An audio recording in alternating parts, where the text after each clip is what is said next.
Hello, everybody. I am coming from you from our RV. This is day 10 of our complete full-time RV lifestyle. Just wanted to share with you maybe more of the background on why I practice medicine the way I do and why I left traditional medicine. I mean, I still practice medicine in this sense, but have a completely different approach and chose not to work for anyone ever again. And so, for those of you who don't know me, my name is Dr. Lori Marbus. I'm a board certified family and lifestyle medicine physician, and I am licensed in all 50 states, and I've seen patients virtually in all 50 states and DC.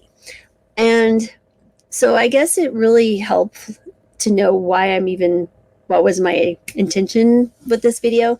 As a friend of mine sent me a video of a neurosurgeon and who left medicine after about 9 years of practice. And his title was, "Why would an MIT neurosurgeon leave medicine and be alone in the mountains?" He's like, "Lori, I think you'd like this video." And I was like, yes, I loved every minute of this video. And it basically got to, here's a doctor who trained for many years longer than I did, which was long enough. And he decided to leave medicine when he was realizing that patients would get better before their scheduled surgeries with him, right? So he was maybe planning on doing a back surgery on patients and soon find out that they would call and cancel because they were getting better on their own. And he was like, what's going on? And he began to notice there were certain lifestyle factors that led people to have healing on their own without surgical intervention. And he certainly helped some people, but he was just like, I just was disillusioned. He said he was the most unhappy he'd ever been, even though he had good partners and was in a good place in the sense of a hospital. But our system here in the United States, and I'm sure in other places, is not set up to help people heal in the sense of lifestyle. And we'll get to my story here in a minute. But yeah, so it really got me thinking. I'd really like to share, one, why I went into medicine to begin with, and then maybe explain how that transition occurred, and then why that led to even wanting to live even more extreme, the nomadic lifestyle. Because I'm getting two responses from people. I'm either getting people are saying, that's crazy, I could never do it, or they're like, oh my goodness, I wish I could do it. And sometimes you just gotta throw the hat over and go get it, right? You just gotta go for it. And yeah, it doesn't mean you don't do your due diligence and prepare yourself and, understand there are challenges even with this lifestyle, but they're different and they're unique. And I'll get to that in a minute. So when I first wanted to become a doctor, I was 10. And the reason was because my little sister was ill. She's 6 years younger than me. And there was a time when she was spending a lot of time in the hospital. And when she was 4, she had surgery. And excuse me, my nose, there's a lot of allergies here.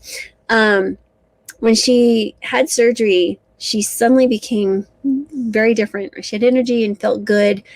And that time in the hospital, when she went from being sickly to well, really amazed me as a 10-year-old child. I was like, man, I really want to do this. I want to participate in healing.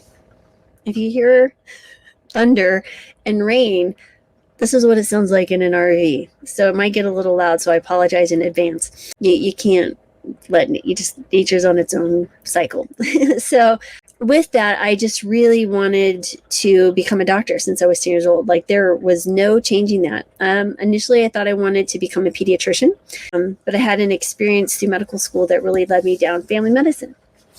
And when I went to college, I met my husband, and we were married a week before we graduated college, and we had our first child within the first year. So he was active duty Air Force. So I decided that I wanted to stay home and have my kids and then return to medical school. And that's what I did. So I ended up having 3 kids, and I went back when they were 5, 3, and 10 months, and I was 28 years old. So when I went back to medical school, I did a dual degree program of the MD MBA, 3 little kids, a husband that was active duty and actually stationed 100 miles away. And I had my grandmother who lived with us as well, who was struggling with several health issues, including a diagnosis of breast cancer and stroke while I was in medical school. And so life can be really hard. It was difficult, but we just took one day at a time. I got to the point that I was finding creative ways to learn all the information that I needed to. So I drew cartoons and ended up publishing, 7 books while I was in medical school. And so that in and of itself was amazing. But I was so excited to enter into the world of medicine and help people heal, right? And so when I became active duty, because after medical school and residency, I went active duty Air Force for 4 years, and I was stationed in Virginia at Langley Air Force Base. And it was really interesting to me. For the most part, I had a younger, healthier population, but I certainly did see dependents. Sorry, guys, it's getting really loud, the rain. I'll get a little closer.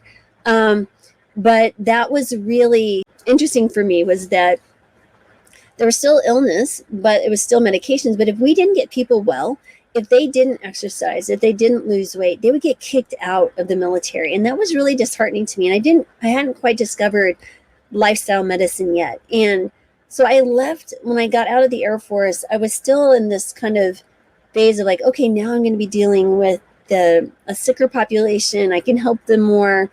And so when I moved to Colorado after the Air Force, I indeed got a sicker population. I worked in the hospital, nursing home, regular clinic. This is where I discovered, one, by accident about 12 years ago, the whole food plant-based diet, and really the understanding the value of lifestyle medicine and how to help patients meet them where they're at and make different decisions, right? And that is still an ongoing process. I think every doctor learns how to communicate, with patients and really help patients understand motivation to get well. But at the end of the day, I can only help patients realize that they hold the power, right? I'm just here as a guide. I am certainly not the hero of their journey. They are. And so that is a really interesting conversation that I have with patients. So now as I run my own practice, I ended up starting plant-based telehealth. We sold it to John Mackey, who started Whole Foods. And I only say that because I wanted to show that there's such a need and hunger for this, that there's opportunities for doctors who are unhappy in practice. And I know many of them, that we need to create more opportunities, right? We need to create businesses and hospitals and things that practice medicine the right way. So when I discovered the plant-based diet and I started seeing patients coming off 60 units of insulin in 3 days, or, losing significant amount of weight, reversing hypertension, cholesterol dropping 120 points, fatty liver reversing, joint pain, rheumatoid arthritis going away, I was astounded and I couldn't believe this. And so that's where I became really not hostile, but almost angry at traditional medicine, because we weren't given the time or luxury to have these conversations with patients. And so what I ended up doing when I was working inpatient, when I had patients in the hospital, they were in for, let's say, chest pain, rule out heart attack or something, I had a captive audience. I would spend hours and hours talking to patients about a whole food plant-based diet, how they needed to quit smoking, what we could do to improve their heart health, all of these things. And I learned to, eventually bring that down to a much smaller message and do that in clinic, but still not to the degree that I felt was helpful enough for them or for myself, right? Because I still just wanted to heal. That 10-year-old little Lori who wanted to help heal the world is still very much alive today. And so you become really frustrated when you have to work through the political loops and hoops of medicine to get a lifestyle medicine clinic up and running, or you have to work on your own free time and do, group visits and not get paid for it, right? And people are hungry to feel better. They just don't know what to do. And we live in an environment that's not encouraging us to be healthy. And people are so frustrated. And the joy of what I do now, I can use lifestyle medicine, but I can also use other, my traditional training in conjunction with that, right? Because there are going to be times that lifestyle medicine isn't enough and medications are needed. And that can be kind of the bridge to help someone get to the next step. Or it comes alongside lifestyle medicine and it works even better. And so that's where I'm sitting now. And that's been a real joy the last 12 years, my own journey, as I've refined, the practices and the tools that I use with patients to help them get better. And it's such a joy to see someone have an aha moment, right? When we stop insulin and their A1C is better than it ever was on high doses of insulin and other oral, diabetic medications, and their inflammation decreases and they have more energy to live the life that they choose.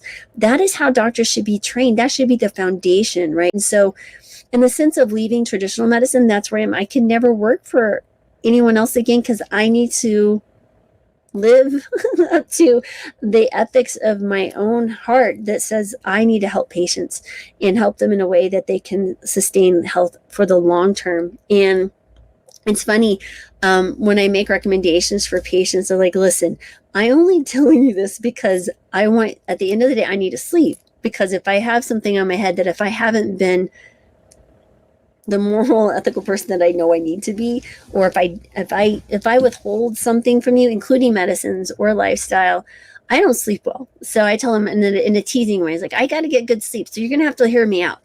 But at the end of the day, I only want you to live a long and healthy life. And I'm hoping that message will continue to resonate. And now my daughter is a doctor, and it's such a joy to see her, understand what medicine is about. And I'm really excited to see her journey as she is starting her first big girl job, we called it, in October. And she's also a family medicine doctor. And so that's the traditional medicine end story. And so the other piece of this I really wanted to just kind of hone in on for you guys is over the last year, I've really been growing in my mindfulness practice, where some of you may know that I take mindfulness walks every morning. The last 30 days have been a little wonky as we were traveling and getting the RV, and son got married and daughter graduated residency, and I had COVID, and it's been a wild ride, but we survived.